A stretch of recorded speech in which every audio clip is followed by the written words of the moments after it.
Good morning, everybody. Eddie Webb. We're here at the New Media Lab at Mesa Community College. This morning, we are very, very privileged to have with our own Maricopa Chief of Police, David Denlinger, with us.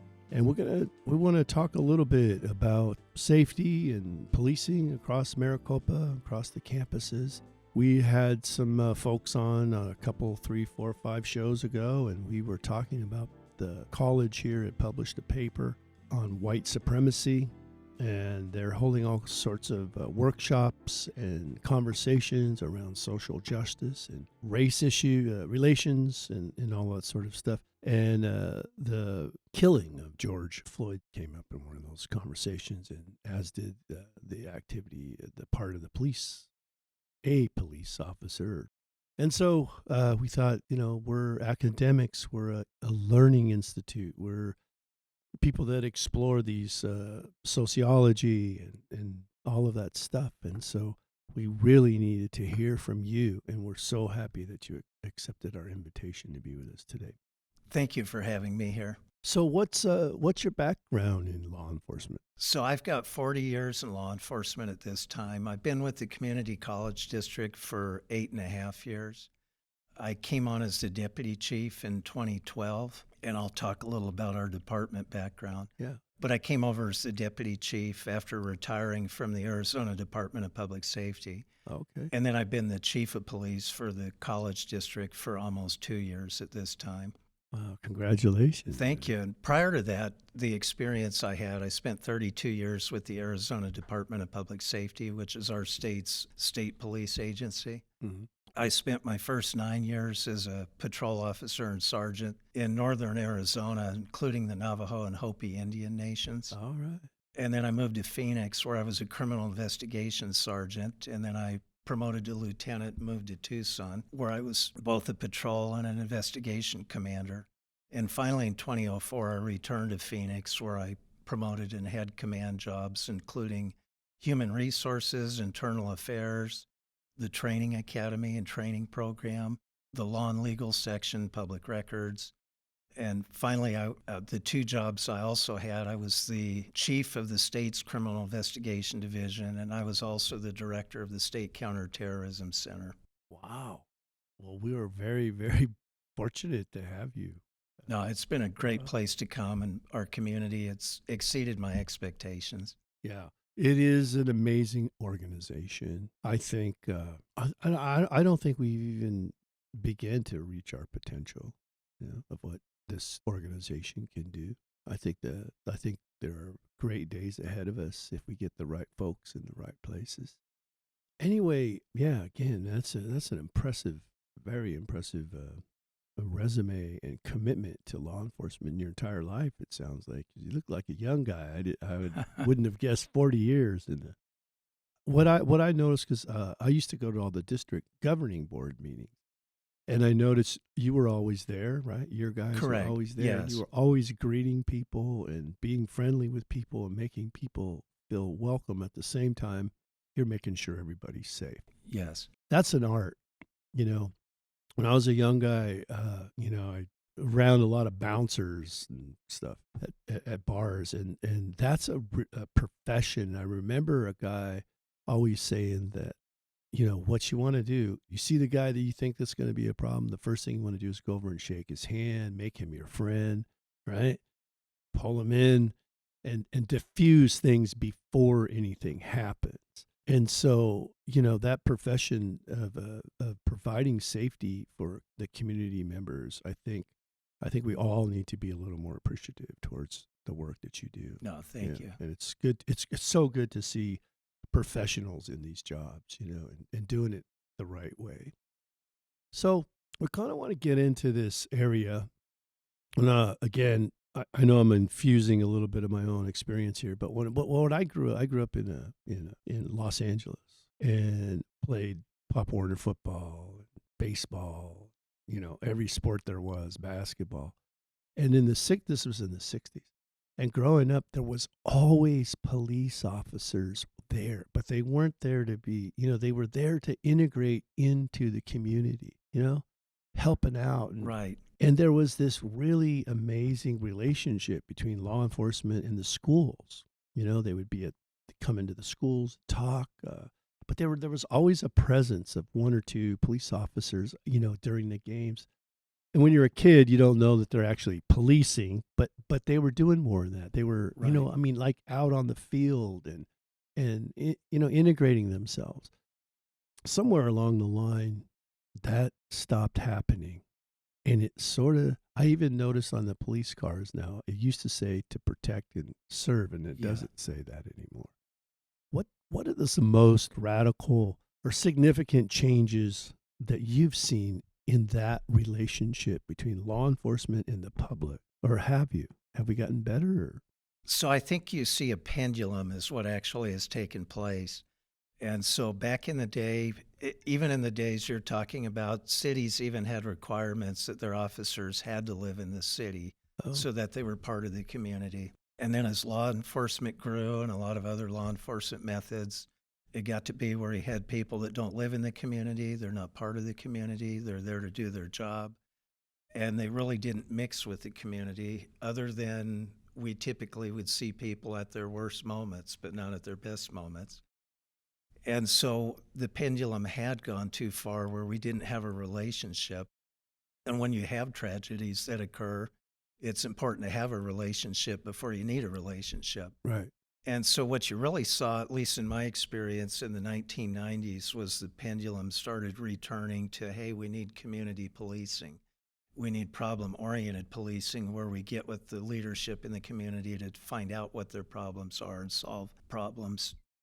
And so the pendulum has really been returning with realizing how important it is. But with some of the waves over the years we've seen now and we're going to talk about George Floyd, but there's not a bigger time that we need to have community relationships than to be able to have open dialogue right now. And I've been real sorry this year that COVID has really prevented a lot of our face-to-face opportunity just when we need each other the most. Yeah. So the pendulum has really been returning where we need to be part of the community. We need to represent the community. We need to listen to the community, engage with the community. And honestly, that's been part of why I came here to the community college district to actually have a community that we could be part of. And we do have a motto in our department. When we created our district-wide police department in 2012, our mottos make a difference, and that's what we hope we do in somebody's life, either employees or students, is by the time you've interacted with us, we hope we made a difference. Yeah, that's great. It's good news. I hope folks that are listening that are in positions to welcome law enforcement into our community and welcome them into the activities that we do. We'll take you up on that and be a part. Do you have any designated officers that do community work, or is this just everybody's on board? Any opportunity? So our department district-wide has a little over 70 sworn police officers, and it's our expectation that everybody's a community relations officer. But some of our momentum on what I was trying to accomplish, COVID kind of held that up. Right. But what we were hoping to create on every campus, and we're still going to get back to this at this point, is create a public safety committee made up of people from the different constituent groups, faculty, employees, students. And those are the people that we can have regular meetings, talk about what's going on campus. If there's rumors or concerns, we need to have an open group that Yeah. we create that dialogue. We've got a success story a few years ago at one of our colleges that had a mini crime wave, and we formed just such a group. And with working together to try to identify opportunities for improvement, for safety improvements, education, crime was reduced on that campus by almost 80%. Wow. And that was through that group working together. And they actually won a couple of national awards for their work together. So we want to engage the college community with that, but also we want to engage our student population. I was scheduled in March to meet with the Student Senate district-wide to talk about partnering on public safety issues and public education. And I was fortunate to be invited back last week. and met with our student senate. And we talked again about partnering on public safety issues, which is going to be done by our campus police with our campus students when they figure out the structure we want to interact. But I also brought up that this is our point in time to have dialogue about the social justice, criminal justice reform, whatever these people see that's going on. And part of what we offer, when I say make a difference, is our motto. We're not the police in somebody's community where they live. People show up here to take their class to work, they leave, and they don't see us other than that. So the people you see on TV that you might be concerned about, that's not us. And so we're open to dialogue and to be able to talk about things going on, open to talk about what really takes place in our department. You know, we've got a very good department and high standards in the people that we hire. And so we're proud to be able to show that and have open dialogue with people. And that's what we're hoping now, post-COVID and with the George Floyd incident being just the beginning of the wave, is let's not let this go away. Let's keep the momentum going and continue to have discussions and build relationships. This is wonderful news. There's three sorts of parts that I'd like to get into, which you just talked about. One was sworn to what? When you're sworn in, what are you sworn to? The other thing is this notion of officers that only see crime in a community that they don't live in. And that has to psychologically change their behavior because they're not getting to celebrate, and I think that's what's missing. We, in a lot of ways, unfortunately, I think politics have become about politics. And I think everybody in their gut, no matter where they are on the spectrum of that, feel that inside, that we're going down a road that we have to stop. This idea of us against them and division, right? We have to come together as a community. And I mean, the cornerstone of that for me is law enforcement, because, this is what our country is built on, a country of laws, supposedly, right? But when you and I are able to sit and watch a man be choked to death for 9 minutes with his hands behind his back and officers with their knees pinning him down. Now, I was in martial arts for 25 years. That was a blood choke. You can't get around it. That man was murdered. I watch it for myself. I can see every time he squirms, the grip gets tighter and tighter and tighter. This has created riots, right? More violence on top of violence. It's like, and we can't do that. You can't stop the violence with violence. I don't think. We do have the biggest military in the world, so maybe I'm completely wrong about that. But the notion, I think the only people that can fix that are law enforcement. The other people around there have to hold that officer accountable. Not me as a citizen, not a bystander. We can't do that. And as long as this brotherhood exists, where officers protect other officers from committing murder, we're going to have a problem, right? So that's right at the center of all of this, what we need to fix. And your approach of going out into the bigger spectrum of that and rebuilding these trusts and these relationships, I think is so significant to our future. Right? But again, I just think until other officers hold other officers accountable, just like teachers. If I did, could you imagine a teacher doing something, even a grip on the arm? We'd be out of here before the sun went down, right? So that sort of justice, we have to be a country of laws, and the people that enforce the law have to follow the law. It's just that simple, right? Right. So during all of this sort of pushback on George Floyd's death and the lack of urgency around law enforcement to handle this, I guess the gentleman is out now on bail.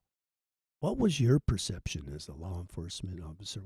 Did you watch the clip? I have seen the clip. What was your response to that? I can tell you that most law enforcement officers, when they see clips, and that's not the only clip you find on YouTube, they're the first ones to say, "Holy cow, here it comes again." You know, we don't like to see things like that any more than any other viewer. It was obviously something that was very troubling. Troubling. Yes, It was a murder. yes. And, and you've got two things. You've got the community wants immediate justice, yet the wheels of justice turn at a certain speed. Right. And that's part of the frustration that I often see with the community is, they want answers now, or, Sure. we wait for the end result. And the end result, we don't know what it'll be, and it may not be what people want either once it comes down to the end. Yeah. So where I really saw that was just a turning point that we really need to have dialogue and develop relationships where people can bring concerns. Another real wave you've seen in law enforcement right now that's a priority, and we've adopted it as well in our training and policy, is that officers have a duty to intervene if they see somebody committing an excessive use of force, and a duty to report it as well. Yeah, and I guess my mindset is to be supportive of law enforcement. Yes. And so I mean, I could feel myself right there. I get a little because Yes. because I come from those neighborhoods, right? And I know what I saw. But you're correct. We have a process. We have a charge. We have a trial. We have a judge. We have a jury, and we have a conviction. Yeah. That's due process. But it's hard to let that happen when you and I and everyone in the world can see the evidence for ourselves. See, this is I think the difference. Yeah. Right? And before, the reports could get written in a different way. I mean, we see people get freed from prison all the time now, because of technology. So when you watch something like that, you're right. It is deeply troubling. Yeah. It was, I mean, I watched it once because I felt like I needed to for this conversation that we're having. But man, it's so heartbreaking to watch a man, be choked to death, right, on film, and people, it's troubling.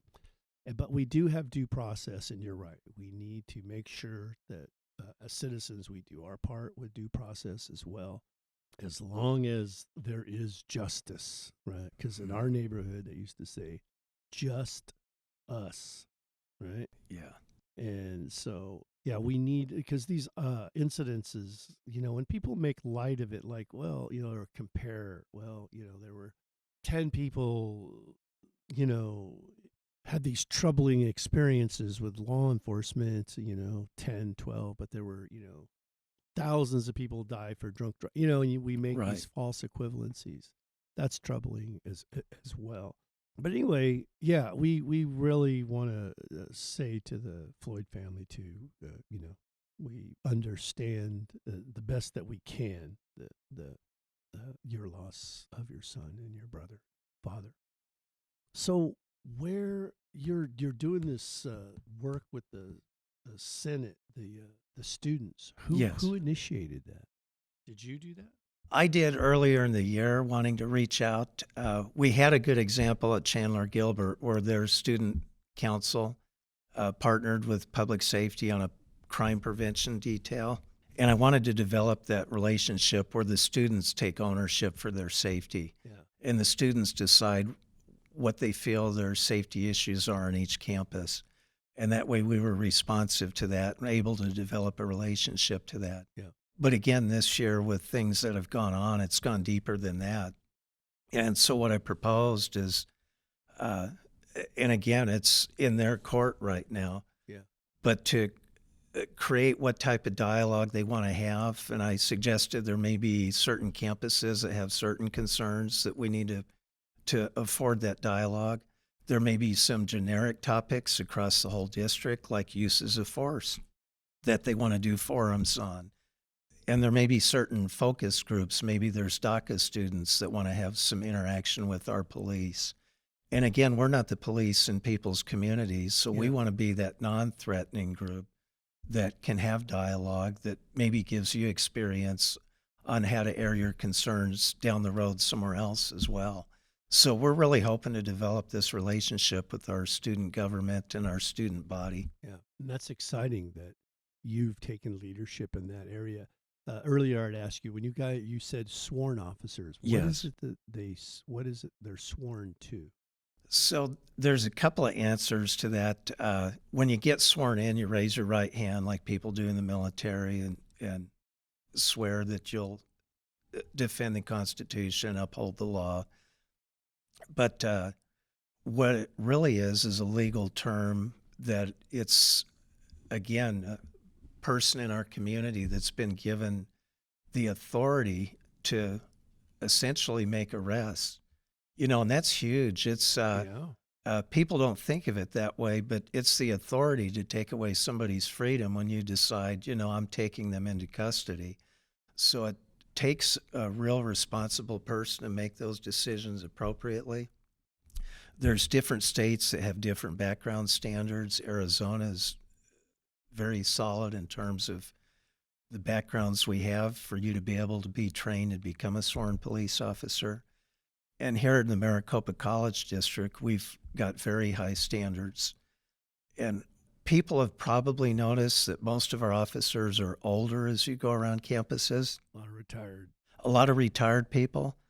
And there's some benefits to that where we made a decision to look for experience.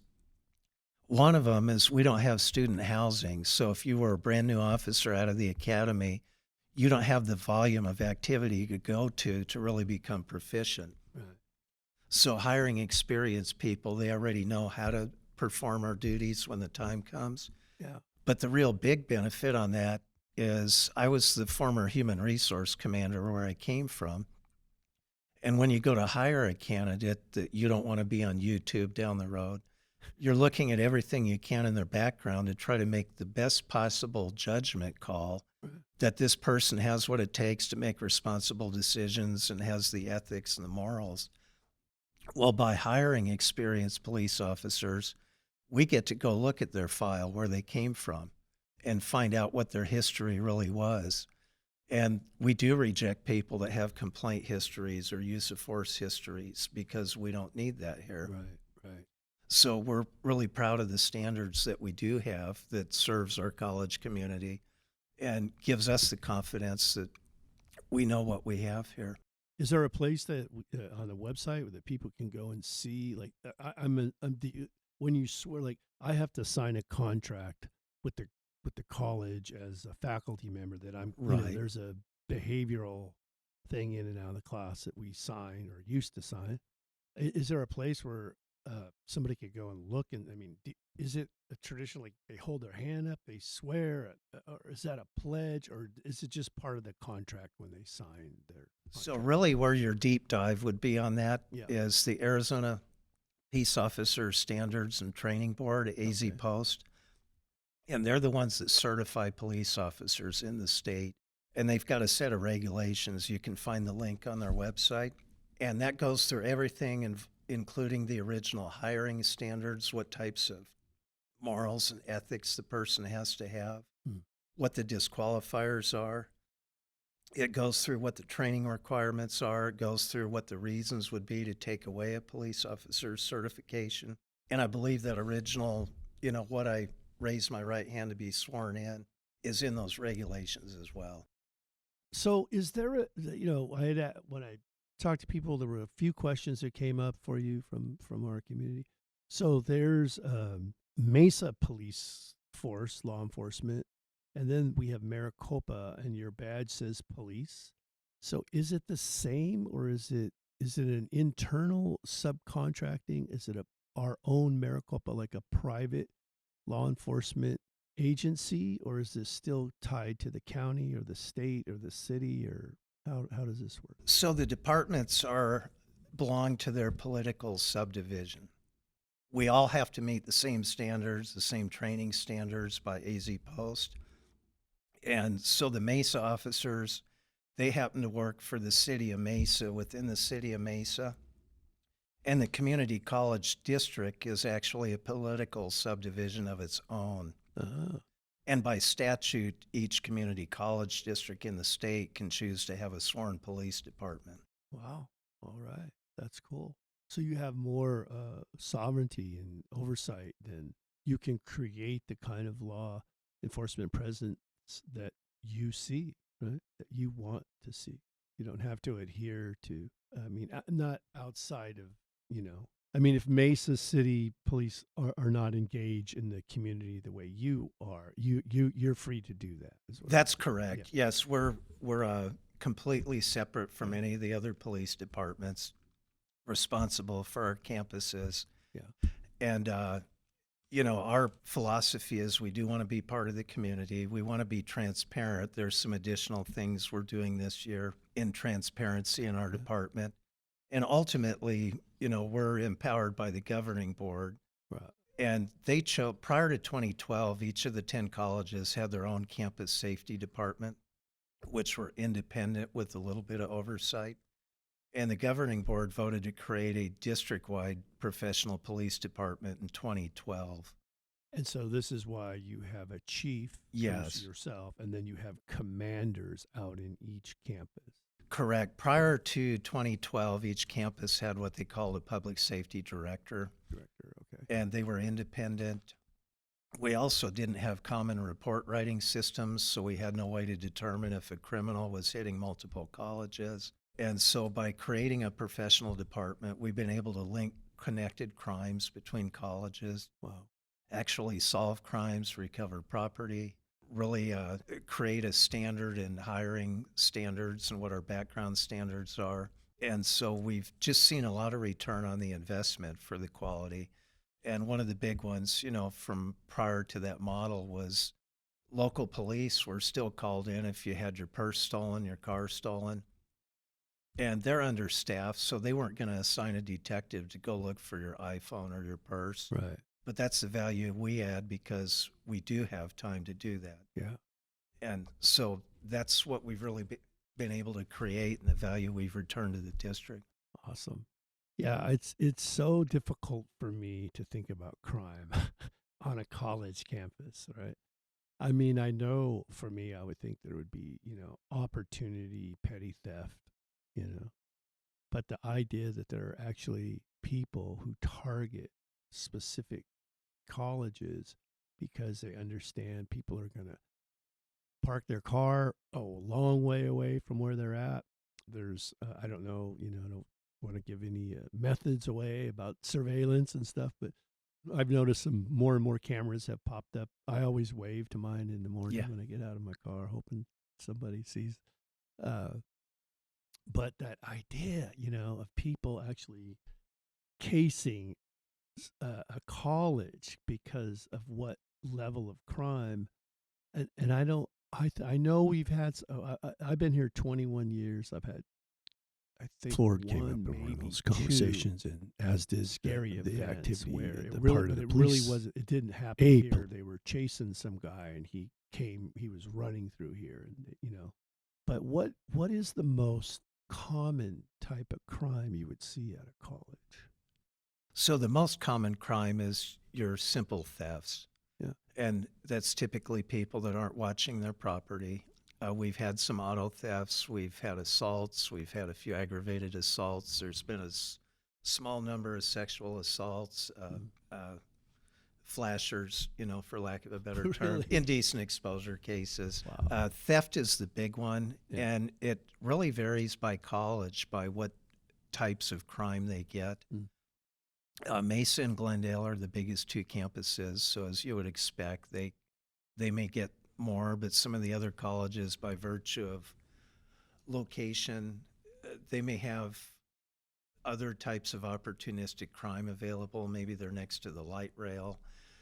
So theft's the most common, but part of the value we brought also was to start now looking at statistics to try to determine what the trends are by campus. Nice. And that's part of our current effort right now this year is to do trend analysis. And then part of our intent is those public safety committees, that'll be part of our outreach and education. Yeah. And these are things you can do to prevent, things we can work with that college administration to improve. And that's some of that value we add now by having record systems and taking a look scientifically at what our trends are so we can do something about it. Yeah. That's great to see all of that integration of big data and trying to get out in front of these kinds of things. Because my assumption again would be an opportunist criminal who maybe had those tendencies, or maybe I don't know, maybe there's a drug problem going on, maybe there's somebody's hungry. I don't know I guess we all what makes a person steal something, right? And what are they Yeah. going to do with it, right? But that idea that people actually case the parking lot and pop into cars or find an unlocked car, I think with what you're doing of raising consciousness through these different committees and having this conversation is people can be responsible. Make sure to not just to lock your car, but don't leave your laptop on the driver's seat or passenger, right? Don't help law enforcement by not creating these scenarios. Hello everybody, we are here at the New Media Lab at Mesa Community College talking with our very own Maricopa Chief of Police David Denlinger, and we're talking about building these relationships between Maricopa law enforcement and the 200,000 plus people that come to the 10 different colleges, and how we can build a positive relationship and support each other. We'll be right back.